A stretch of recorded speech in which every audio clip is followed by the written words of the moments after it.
Matthew, great to meet. How can I be helpful? So I start a new role tomorrow. It's kind of like an apprentice role because I've just finished my A levels.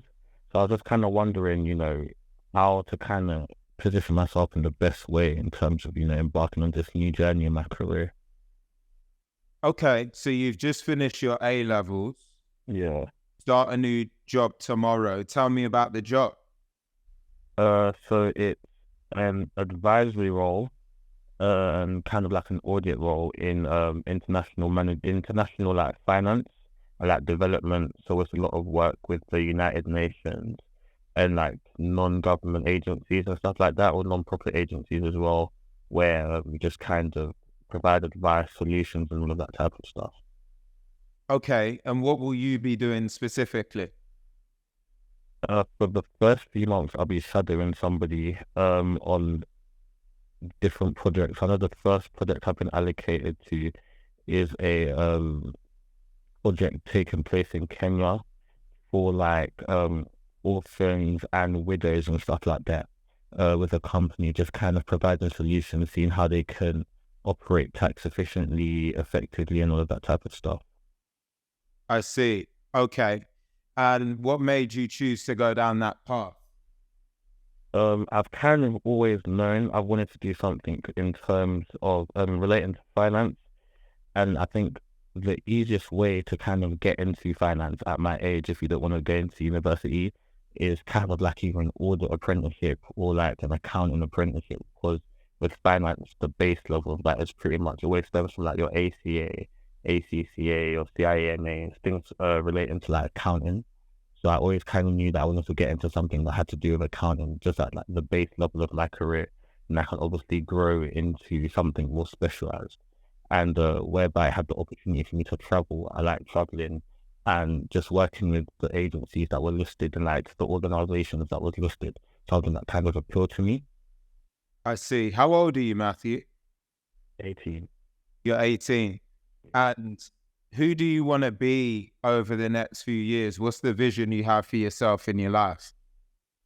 Um, I think obviously as a black person, I'd say in the industry, a black young individual, I'm just striving to kind of get into like management or the more respected roles in the industry, kind of make my connections, network upwards, kind of just build a base and a foundation whereby I can have some sort of influence or like um yeah, like an influence in my industry type thing.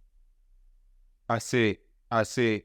Well, Matthew, look, it's impressive what you've done so far in the sense that you have landed a role. You've been thoughtful about that role in terms of trying to build a baseline of knowledge and understanding to set your future up for success, right? Because you'll have a baseline of um, a role that can really set you up for long-term sustainable success. I want to stay as focused as I can on making this as impactful a call as possible. So just remind me, how are you hoping I can be helpful?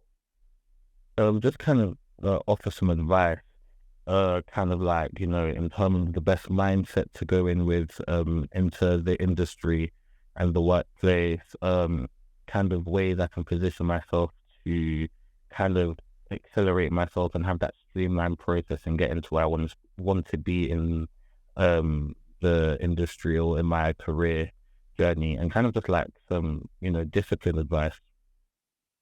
Completely. Well, look, let me share a few things. The first thing I'd say, Matthew, is to always be urgent. And what I mean by be urgent is when you're new into a company and you want to make an impression, what you don't want to be is the person who's just comfortable with the status quo. Being urgent is someone that comes in with vision, drive, and intent to make a difference. And every day that you come in and you look back on the day, you're able to look at that day and say, have I made a difference? What have I done that has moved the needle? And you always want to be urgent about that. You never want to be comfortable in just letting the day pass you by. You should always be thinking about what's the difference? How have I moved the needle? How have I moved myself in this business forward? And so that's what I mean by being urgent, right?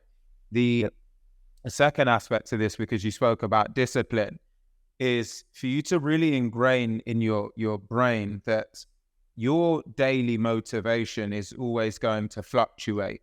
You will have some days where you're bursting out of your bed and you're ready to go and you're loving what you're doing. And you're going to have other days where it's just going to feel tough. Everything's going to feel on top of you. And you're going to say, what am I doing? Have I made the right decision? Am I in the right thing? You've got to work to ingrain in your mind that your role is to get the job done no matter how you feel. Now, when I say that, that doesn't mean you ignore how you feel, but what it means is that you are there to deliver outcomes regardless, and you accept that as a part of life. Motivation peaks and it troughs, but it's a bit like Nike, right? You just do it. And so when you create your routine, if that means you exercise in the morning and then you meditate and then you do your job, do everything with purpose and intent. And that's what discipline is about. It's about doing it, whether it's raining, whether it's shining, whether you're happy, sad, or indifferent, you get your job done. So that's the second thing I would say. And the third thing I would say is to quickly get a career sponsor within the company. So you want to find someone in that company that has influence, access to power, and gravitas that you can lean on that will help to accelerate your career journey. So when you start that company, within the first 30 days, identify someone who can be that career sponsor, align yourself to them, find time to grab a coffee or have a virtual coffee conversation, and learn and share more about your respective journeys, and then make the ask of them. Say, look, I'm hungry and I'm ambitious. This is where I want to get in my career, and I would love your support and sponsorship to do that. Can we meet once every 4 weeks? And can I keep you updated with a weekly email to let you know what I'm doing and to get your steer on that? So that's the third thing I'll say. Let me pause there, Matthew. Is that helpful? Yeah, very helpful. Wonderful. Do you have any questions on any of that? I suppose when you say sponsor, because I've had a similar conversation with somebody about that, it's kind of like somebody that would advocate for you, somebody that would, mention your name in conversations, somebody that's kind of there to kind of accelerate your growth within a company. Am I correct in that being a sponsor? Correct. Yes. Go on, please. What's the best way, because I'd say I'm very outgoing, but in some senses I'm pretty shy as well. So what's the best way to go in kind of acquiring a sponsor? Well, the best way is you first of all got to have criteria. So you heard me mention having influence, access to power, and gravitas. So that can serve as your criteria, because just because someone has a fancy job title, it doesn't mean they have those three things. So you want someone that has at least those three ingredients. And then it's really as simple as you leaning into that feeling of discomfort. So if you are a bit shy and that's something that you feel a bit apprehensive about, you need to tell yourself that's the exact reason why you need to reach out. Because the only way you're going to break out of feeling that slight bit of discomfort is to lean into the things that make you uncomfortable. And so it's a really simple thing, right? You just need to reach out. You need to reach out, say to that person, and make sure that you have the spirit of you serving them. So you being helpful to them, i.e., I'd love to learn from you and get your support, but also I'd love to be of service to you. So what are the top 3 priorities that you have? Is there anything I can take off of your plate? And so you've got to always consider that when you reach out. But those are a couple of ways to just think about that at least. I hope that's helpful, Matthew. It's been really great to speak to you. You're 18. You've got all the talent and all the potential. So please keep me updated with your journey. I will.